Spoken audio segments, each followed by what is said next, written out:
Student, चलिए science का online class start करते हैं। बच्चों, आज हम लोग पढ़ेंगे effect of high specific heat capacity of water, यानी कि जल की अधिक विशिष्ट ऊष्माधारिता का प्रभाव। आगे देखते हैं। From the above table we see that water has the maximum heat capacity. उपरोक्त सारणी में हमने देखा कि जल की विशिष्ट ऊष्माधारिता सबसे अधिक होती है। It means that to increase the temperature of water by a fixed amount we need the largest amount of the thermal energy। देखिए बच्चों, बोला जा रहा है कि इसका अर्थ है कि समान ताप वृद्धि के लिए जल सबसे अधिक ऊष्मा ग्रहण करता है।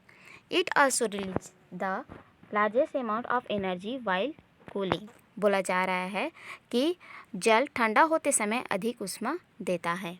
दैट इज वाई, इसीलिए फर्स्ट है water is used as a cooling agent in engine of vehicles. ठीक है, वाहन के इंजन में शीतलक के रूप में जल का उपयोग किया जाता है। नेक्स्ट देखते हैं। Warm water is used in bottle for massaging, यानी कि मसाज करने के लिए, सेकने के लिए बॉटल में गर्म जल का उपयोग किया जाता है। थर्ड देखते हैं। Desert quickly become hot during day time and also quickly cool down at night, यानी कि जो मरुस्थलीय प्रदेश हैं वहाँ पर दिन में जल्दी गर्म होते हैं और रात में जल्दी ठंडे हो जाते हैं। While sea water heated by sunlight during the day time does not cool it fast, जबकि समुद्र का जल दिन में सूर्य की ऊष्मा से गर्म हो जाता है पर जल्दी ठंडा नहीं होता। आगे देखते हैं। At night when the atmosphere start cooling coastal area remain hot due to the thermal energy released by sea water. ठीक है, बोला जा रहा है कि जब वातावरण, ठीक है, रात में जब वातावरण ठंडा होने लगता है तब समुद्र के गर्म जल के द्वारा उत्सर्जित ऊष्मा के कारण तटीय प्रदेश गर्म बने रहते हैं। आगे देखते हैं। We have seen above that the specific heat capacity of any material is its special characteristic property. ठीक है, हमने ऊपर देखा कि विशिष्ट ऊष्माधारिता किसी पदार्थ का अपना विशेष गुण है। आगे देखते हैं। Different masses of the same material need different amount of thermal energy for equal temperature increase. ठीक है, बोला जा रहा है कि किसी वस्तु की ऊष्माधारिता, ठीक है, ध्यान दीजिएगा, किसी पदार्थ के भिन्न भिन्न द्रव्यमान की समान ताप वृद्धि के लिए भिन्न भिन्न परिमाण की ऊष्मा ग्रहण करते हैं। ठीक है, चलिए फिर से समझाते हैं कि किसी पदार्थ के भिन्न भिन्न द्रव्यमान भी समान ताप वृद्धि के लिए भिन्न भिन्न परिमाण की ऊष्मा ग्रहण करते हैं। आगे देखते हैं।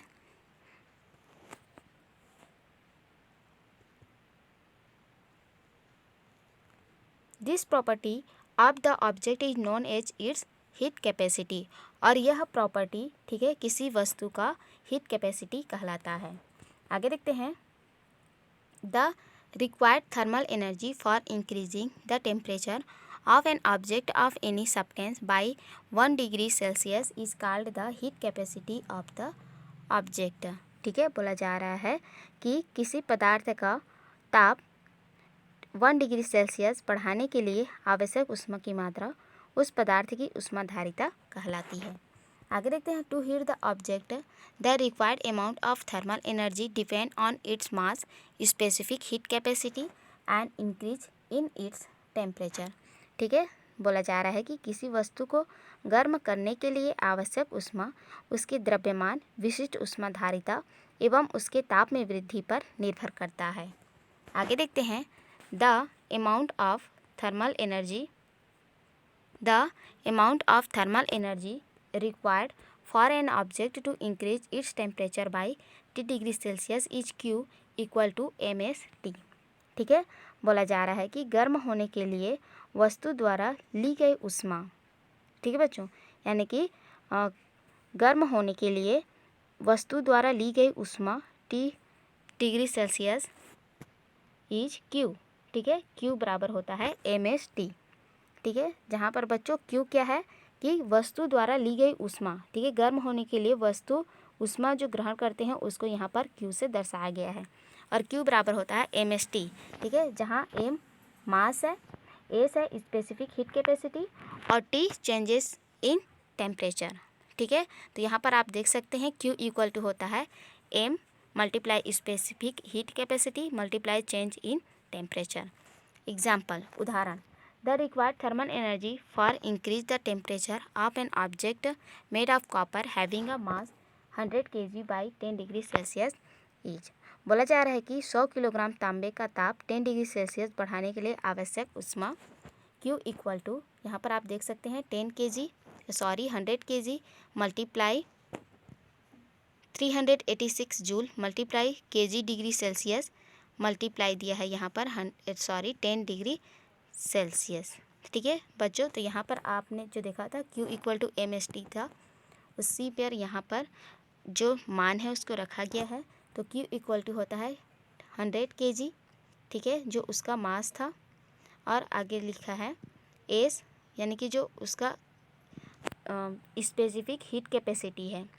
ठीक है, तो यहाँ पर आप देख सकते हैं, यहाँ पर बताया गया है कि यानी कि यह जो मान दिया गया है यहाँ पर देख सकते हैं 386 joule by kg degree Celsius. ठीक है, यह पदार्थ की विशिष्ट ऊष्माधारिता है। मल्टीप्लाई यहाँ पर होता है टी यानी कि 10 डिग्री सेल्सियस। ठीक है, टी यानी कि होता है ताप में हुई परिवर्तन। ठीक है, तो यहाँ पर कितना बोला गया है कि 10 डिग्री सेल्सियस बोला गया है, इसीलिए यहाँ पर 10 डिग्री सेल्सियस लिखा गया है। ठीक है, तो जो सूत्र है उसमें मान रखा गया है, इसको सॉल्व करने से आता है आपका 3,86,000 जूल। ठीक है, जो 3.86 multiply 10 to the power 5 joule के बराबर होता है। ठीक है, in the above example if the same copper object is cooled by 10 degree Celsius, then it will release 3.86 multiply 10 to the power 5 joule of thermal energy. बोला जा रहा है कि उपरोक्त उदाहरण में यदि 100 किलोग्राम तांबे के टुकड़े को 10 डिग्री सेल्सियस तक ठंडा किया जाए तो 3.86 multiply 10 to the power 5 joule ऊष्मा उसके द्वारा दी जाएगी। ठीक है बच्चों, तो आज के लिए इतना ही। नेक्स्ट वीडियो में आगे पढ़ेंगे, तब तक आप इस वीडियो को पढ़िए, फिर से समझिए। नेक्स्ट वीडियो में आगे पढ़ेंगे, तब तक के लिए थैंक यू।